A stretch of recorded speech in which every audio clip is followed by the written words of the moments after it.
Good morning, church.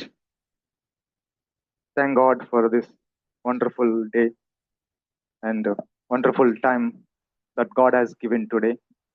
We worship you.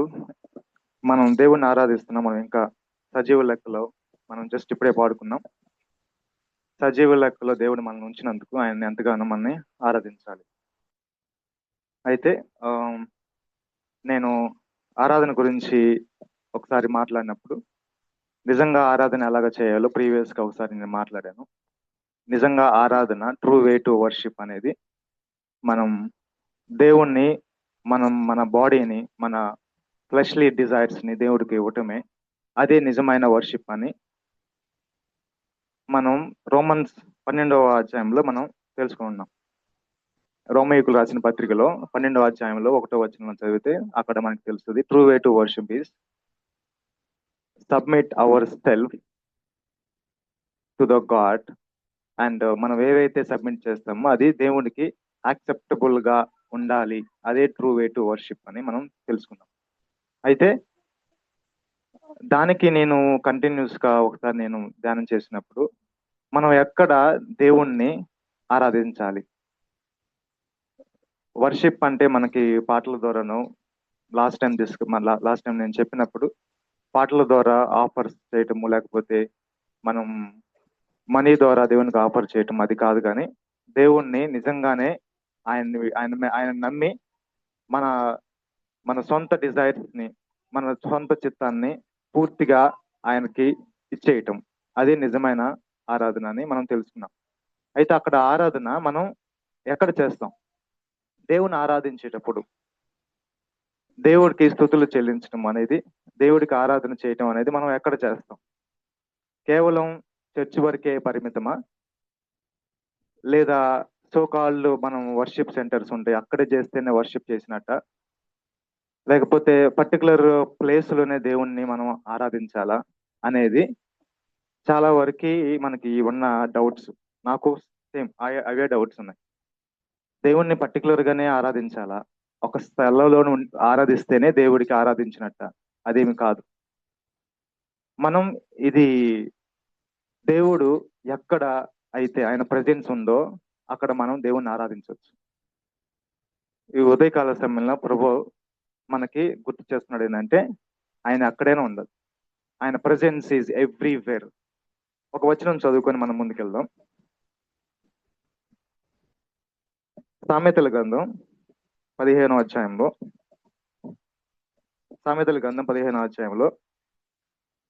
3వ వచనం ఇలా ఉంటది. యెహోవా కన్నులు ప్రతి స్థలము మీద నుండును, చెడ్డవారిని మంచివారిని అవి చూచుచుండును. The eyes of the Lord is every place, watching the evil and the good.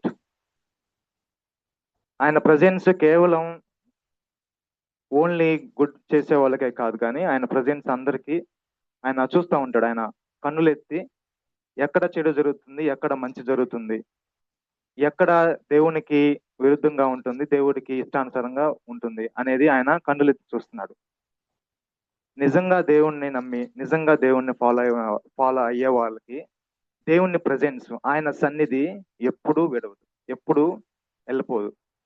నిజంగా దేవుణ్ణి ఆరాధించే వాళ్ళకి, నిజంగా వాళ్ళ లైఫ్ ని దేవుడికి సబ్మిట్ చేసే వాళ్ళకి ఈ ప్రజెన్స్, దేవుడి ప్రజెన్స్ ఎప్పుడు పోదు.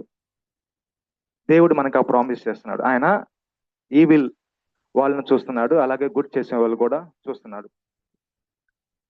అయితే ఈ ప్రజెన్స్, దేవుని ప్రజెన్స్ మనం ఏంటి ఓల్డ్ టెస్టిమెంట్ లో మనకు చూస్తే వాళ్ళు దేవునికి ఆరాధన చేయాలన్నా లేకపోతే వాళ్ళు దేవునికి ఏమైనా ఆఫర్ చేయాలన్నా సరే వాళ్ళకి టెంపుల్కి వెళ్ళి అక్కడ ప్రీస్ట్ ఉంటాడు, ఆ ప్రీస్ట్ కి వీళ్ళ ఆఫరింగ్స్ ఇవ్వాలి. గ్రైన్ ఆఫరింగ్ కానీ యానిమల్ ఆఫరింగ్ కానీ ప్రీస్ట్ ద్వారా వెళ్ళాలి. ఆ ప్రీస్ట్ ఆ ఆఫరింగ్ తీసుకొని దేవుడికి కొంత సమర్పించి మిగతాది బాండ్ చేసి ఆ మిగతాది రెస్ట్ ఆయన దగ్గర ఉంచుకుంటాడు. ఇది అక్కడ జరుగుతున్నది. నిజంగా దేవుణ్ణి ఆరాధించడానికి అక్కడ ప్లేస్ లేదు. ఈ ప్రీస్ట్ కూడా సంవత్సరానికి ఒకసారి మోస్ట్ హోలీ ప్లేస్ ఆయన సన్నిధికి ఈ ప్రీస్ట్ కూడా సంవత్సరానికి ఒకసారి మాత్రమే వెళ్ళే ఛాన్స్ ఉంది.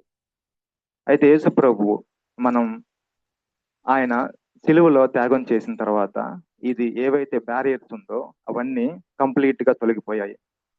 ఇక ఆయన ప్రజెన్స్ నువ్వు డైరెక్ట్ గా ఆయనతో మాట్లాడుతూ ఆయన డైరెక్ట్ గా ఆరాధన చేయగలం.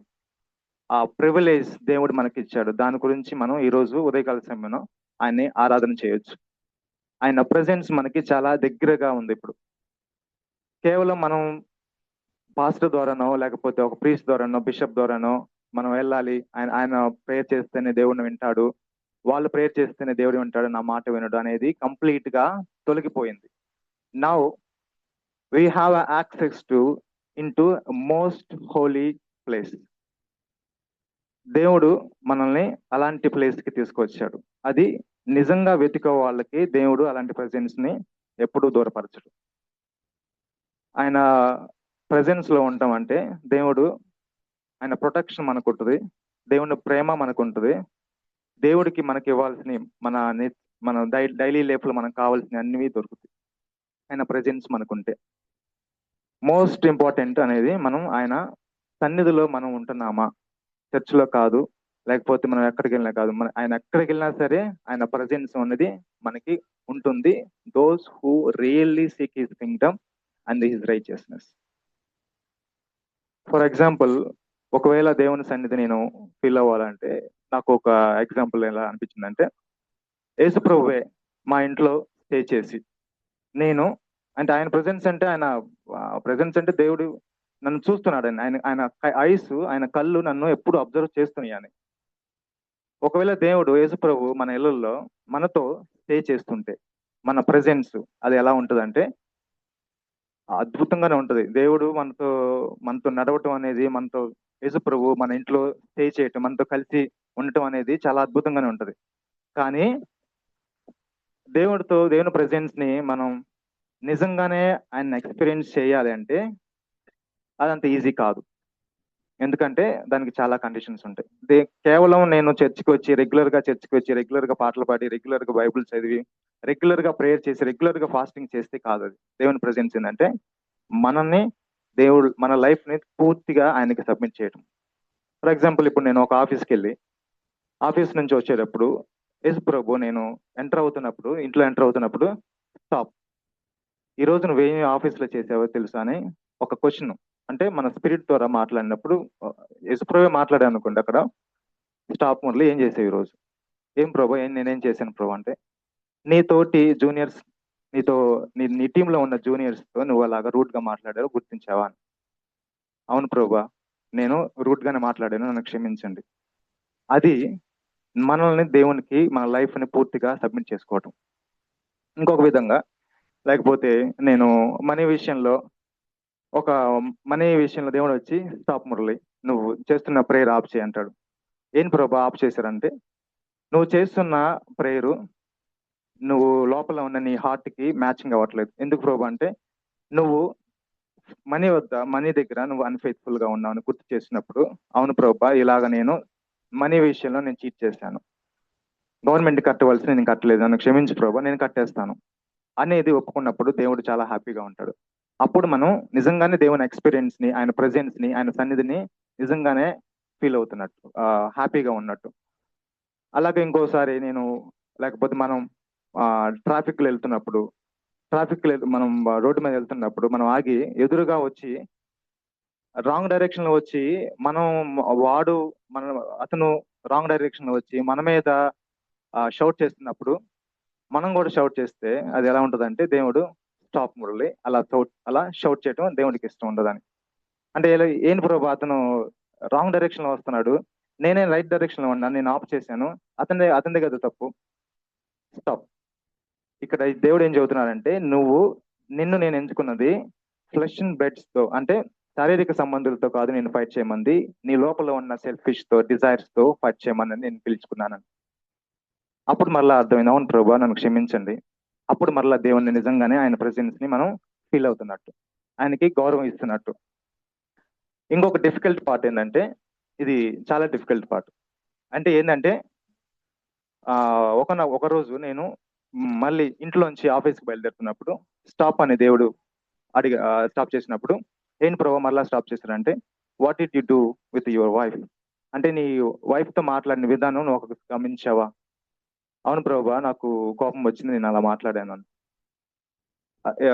నువ్వు కన్ఫెస్ చేసుకోవాలి అని ఒక స్పిరిట్ మనకు చెప్పినప్పుడు, లేదు ప్రభా నా వైఫే ఫస్ట్ అలాంటి ఆర్గ్యుమెంట్ రేస్ చేసింది, తనదే తప్పు. లేదు ప్రభా నా భర్తే ఫస్ట్ ఆర్గ్యుమెంట్ రేస్ చేశాడు, నా తప్పేం లేదు.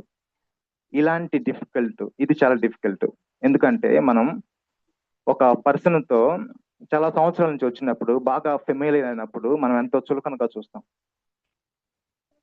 బయట వాళ్ళతో, లేకపోతే మేనేజర్స్, లేకపోతే మన పైన ఉన్న తోటి వాళ్ళతో, ఆఫీస్ వాళ్ళతో ఈజీగా సారీ చెప్తాం, నేర్చుకుంటాం. కానీ త్వరగా ఇంట్లో వారితో, పిల్లలతో, లేకపోతే వైఫ్ తోనో హస్బెండ్ తోడో సారీ చెప్పడం అది చాలా డిఫికల్ట్ గా అనిపిస్తుంది. నాకైతే చాలా డిఫికల్ట్ గా చాలా సార్లు అనిపించింది. బట్ మోస్ట్ ఇంపార్టెంట్, మనం ఎక్కువగా స్ట్రాంగ్ రిలేషన్స్ పెంచుకోవాల్సింది భార్యాభర్తల మధ్య, పిల్లల మధ్య. ఇలాంటి స్ట్రాంగ్ బాండ్, ఇలాంటిది ఎప్పుడైతే మనం ఒక పనిని దేవుడు ఇది రాంగ్ అని చెప్పినప్పుడు దాన్ని వెంటనే కన్ఫ్యూజ్ చేసుకోకుండా మనం వెళ్ళిపోతే ఏం జరుగుతుందో కూడా మనకి ఇక్కడ తెలుస్తుంది. సరే, ఒకవేళ ఇలాగా కంటిన్యూస్ గా, లేదు ప్రభా ఆమెదే తప్పు అని నేను ఆఫీస్కి వెళ్ళిపోయాను, కంటిన్యూస్ గా అలాగా దేవుడి మాట నేను ఇగ్నోర్ చేస్తూ, కంటిన్యూస్ గా నా వైఫ్ ని లేకపోతే హస్బెండ్ మాట నేను వాళ్ళకి చెప్పవలసిన సారీయో థ్యాంక్స్ చెప్పకుండా ఇగ్నోర్ చేస్తున్నప్పుడు అది ఎలా ఉంటుందంటే, మనం స్లోగా దేవుని ప్రెజెన్స్ నుంచి మనమే బయటికి వెళ్ళిపోతాం. అప్పుడు ఎలా ఉంటుందో తెలుసా? మనకు ఒక ఎగ్జాంపుల్ ఉంది, ఆ ఎగ్జాంపుల్ చదువుకుందాం ఒకసారి. So if you continue ignoring God's voice, first శామ్యూయల్లో ఉంటుంది, ఒకసారి చూద్దాం. ఫస్ట్ శామ్యూయల్ అంటే మొదటి శామ్యూయల్కు 16వ అధ్యాయంలో 4వ వచనంలో మనం చూస్తాం. ఇక్కడ సమూయేలు 16వ అధ్యాయం 14వ వచనంలో, 1వ సమూయేలు 16వ అధ్యాయం 14వ వచనం, యెహోవా ఆత్మ సౌలును విడిచిపోయి యెహోవా యొద్ద నుండి దురాత్మ ఒకటి వచ్చి అతన్ని వెరపింపగా, now the spirit of the Lord departed from Saul and an evil spirit from the Lord terrorized him. అంటే కంప్లీట్ గా మనం ఇగ్నోర్ చేసి, ఆయన వాయిస్ ఇగ్నోర్ చేసినప్పుడు దేవుని ప్రెజెన్స్ పూర్తిగా వెళ్ళిపోయిన తర్వాత ఇప్పుడు ఏమి ఎంటర్ అవుతుందంటే ఈవిల్ స్పిరిట్స్ ఎంటర్ అవుతాయి. ఈవిల్ స్పిరిట్స్ ఎంటర్ అయిన తర్వాత కంప్లీట్ గా మనల్ని డిస్ట్రాయ్ చేయడానికి, టెర్రరైజ్ చేయడానికి, ఇంకా ఎలాగైతే మనం లోకంలో కలిసిపోయి సౌలు ఎలాగైతే దేవుడిని టెర్రరైజ్ చేయాలని, లేకపోతే అతన్ని చంపాలని ఎలాంటి ఈవిల్ థాట్స్ కలిగి ఉన్నాడో అలాంటి ఈవిల్ థాట్స్ వచ్చే అవకాశం చాలా ఉంది. సో మనం ఎప్పుడు దేవుడి మాట వింటూ ఆయన ప్రెజెన్స్ ని ఖచ్చితంగా ఆయనకి హానర్ చేస్తూ, రెస్పెక్ట్ చేస్తూ, ఆయన ఎప్పుడు ప్రెజెన్స్ లో ఉండాలని మనం ఎప్పుడు కోరుకోవాలి. ఇలాంటివి ఈవిల్ స్పిరిట్ మనలో ఎంటర్ కాకూడదంటే మనం చేయవలసింది ఏంటంటే, ఎప్పుడు గాడ్ ప్రెజెన్స్ మనలో ఉండాలి. గాడ్ ప్రెజెన్స్ అంటే మీకు ఇందాక చెప్పా కదా, గాడ్ ప్రెజెన్స్ అంటే లవ్, ప్రొటెక్షన్, ఇంకా చాలా దేవుడికి సంబంధించినవన్నీ ఆయన ప్రెజెన్స్ లో మనకి దొరుకుతాయి. సో ఇలాంటప్పుడు మనం ఇంత జాగ్రత్తగా దేవుని ప్రెజెన్స్ ని మనం హానర్ చేయాలంటే, దేవుని ప్రెజెన్స్ మనకి ఎప్పుడు ఉండాలంటే మనం చేయవలసింది ఏంటంటే, చాలా చిన్న చాప్టర్ అయినా కానీ చాలా ఎక్కువగా మనకి దేవుడి గురించి, దేవుడు ఆయన మనం ఎలాగ ఉండాలి అనేది జూడ్ చాప్టర్ లో ఉంటుంది. యూదా పత్రిక ఒకసారి ఓపెన్ చేయండి. దాంట్లో మనం ఇలాంటి పరిస్థితుల్లో వచ్చినప్పుడు, అంటే దేవుని ఆత్మ పోయిన తర్వాత ఈవిల్ స్పిరిట్స్ ఇవి రాకుండా దేవుని ఆత్మే, దేవుని ప్రెజెన్స్ లోనే, అంటే దేవుని సన్నిధిని మనకి ఎప్పుడు ఉండాలంటే మనం చేయవలసింది ఏంటంటే, ఇక్కడ మనం చూస్తాం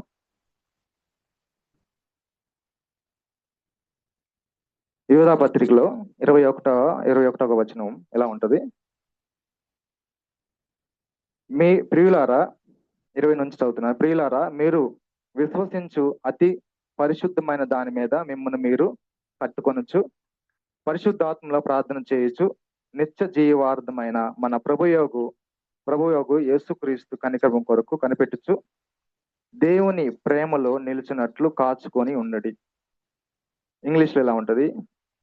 stay always within boundaries where God's love can reach and bless you. Stay always within the boundaries where God's love can reach you. అంటే దేవుడు సన్నిధి, దేవుడు ప్రేమ రీచ్ అయ్యేంత దగ్గరలో మనం ఎప్పుడు ఉండాలని. అంటే ఈ బోర్డర్ లో ఇలాగ ఇది ఒక చర్చి, ఇది ఒక దేవుడి లవ్ అనుకుంటే మనం ఎప్పుడు ఈ పరిధిలోనే ఉండాలి. పడిపోయినా సరే లేస్తూ కూడా ఇక్కడే జరుగుతూ ఉండాలి. ఒకవేళ పడిపోయినా సరే దేవుడి దగ్గరకు వచ్చి ఒప్పుకొని అన్ని దేవుడు ప్రెజెన్స్ లోనే అవుతూ ఉండాలి.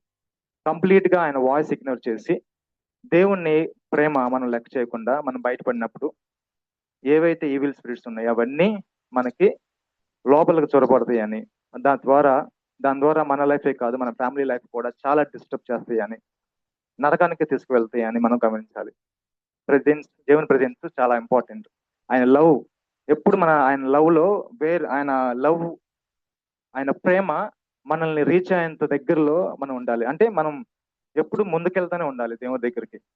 వెనక్కి వెళ్ళే ఛాన్స్ లేకుండా మనం పడిపోయినా సరే దేవుడి దగ్గరికి వచ్చి ఒప్పుకొని మళ్ళీ ఫైట్ చేస్తూ ముందుకు వెళ్ళటమే తప్ప వేరే ఛాన్స్ లేకుండా, వేరే ఈవిల్ స్పిరిట్ కి లేకపోతే మన ఫ్లెష్ డిజైర్స్ కి ఛాన్స్ ఇవ్వకుండా మనం ముందుకు వెళ్తూనే ఉండాలి. మనకు గోల్ ఏంటంటే, మనకు ఆయన పౌలు అంటారు, గెలవాలనే గురి పెట్టుకొని ముందుకెళ్ళాలంట.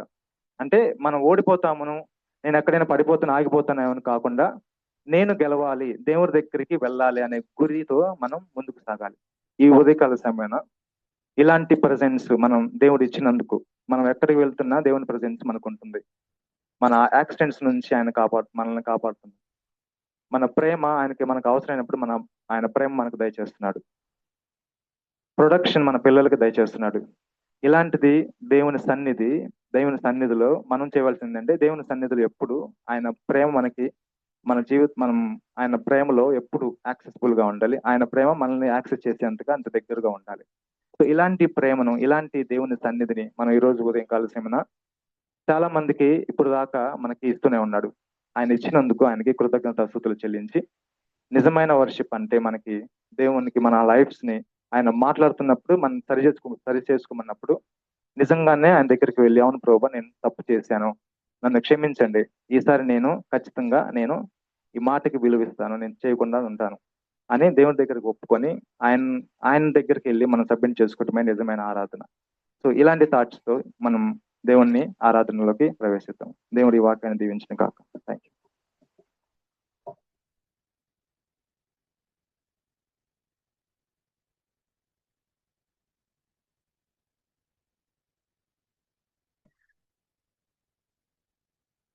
It's very important. Do we desire the presence of the Lord? The most precious thing about our life on earth. You see, blessings are of two kinds. One is a material blessing. Second is a spiritual blessing. What is the difference? Material blessing can be our jobs, our wealth, property. Material blessings, anyone can enjoy. Material blessing, a wicked person can enjoy, an atheist can enjoy, a godless person can enjoy. Those who indulge in idolatry can enjoy. Everyone. Sometimes we get upset, but because a wicked person has got so much wealth and we are struggling. That's a material blessing. A spiritual blessing, what is that? Simply put in one sentence, is the presence of God in your life. That is a spiritual blessing. It includes many things: protection, provision, love, goodness, care, all of these things. We must desire that. If that is in our lives, we need nothing else. He will take care of you all the way. So let us thank God for God's presence that is available for us, that facility which no one else in the world has this facility. Only a believer can enjoy the presence of God. And let us desire that we will seek God's presence.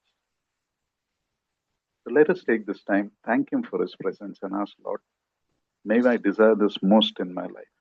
May I hunger and thirst for this righteousness. So all of us who can stand, if you don't have a medical problem or you're not holding children, let us stand and worship God. After that, time will be given